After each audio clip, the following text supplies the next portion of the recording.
তারেক, হাটে আজ পশু সরবরাহ কেমন একটু জানাবেন। দাম নিয়ে ক্রেতা বিক্রেতাদের প্রতি বছরই এক ধরনের ভাষ্য থাকে, দুই পক্ষ থেকে আলাদা। এবারের হাটের খোঁজ খবর কেমন দেখছেন?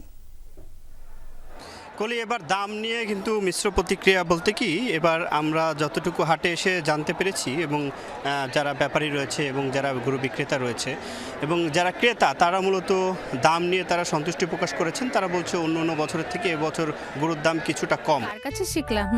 এই যে রাঁধুনি রেডিমিক্স গরুর মাংসের মশলা, গরু রান্নায় গুরু হওয়া কোনো ব্যাপারই না। এবং যারা বিক্রেতা তারা যেমনটি জানাচ্ছেন যে গোখাদ্যের দাম এবং অন্য সব কিছু মিলিয়ে আসলে গরু লালন পালন করতে তাদের যে খরচ, অনেকে কিন্তু সেই খরচটুকু তুলতে পারবেন না, তারা তেমনটি জানাচ্ছিলেন।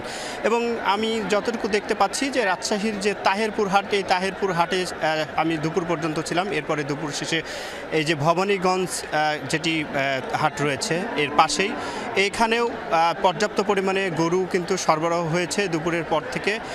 এই হাটের আমি যতটুকু দেখতে পাচ্ছি, এই হাটে মাঝারি এবং ছোট সাইজের যে গরুগুলো, সেই গরুগুলো কিন্তু সব থেকে বেশি। এবং ছোট সাইজের যে গরুগুলো, সেগুলো 70 থেকে 80, 90 হাজার টাকা, 1 লাখ টাকায় বিক্রি হচ্ছে। এবং মাঝারি সাইজের যে গরুগুলো রয়েছে, সেগুলো 1 লাখ টাকার ওপরে, 1 লাখ 10, 20, 30, 40, 50, 60 এই দামে মূলত এই রাজশাহীর যে এই ভবানীগঞ্জ যে হাটটি রয়েছে, সেই হাটে কিন্তু গরু বিক্রি হয়েছে। এবং আরেকটি বিষয় বলে রাখি, রাজশাহীর যে বড় যে পশুর হাট, রাজশাহীর তাহেরপুর, সিটি হাট, বানেশ্বর হাট, এই 3টি হাটই মূলত সব থেকে বেশি গরু উঠে থাকে।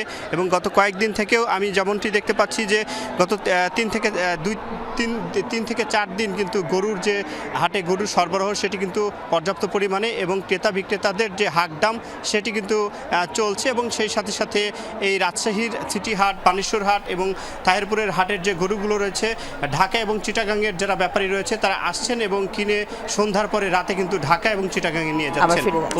ধন্যবাদ আপনাকে তারেক।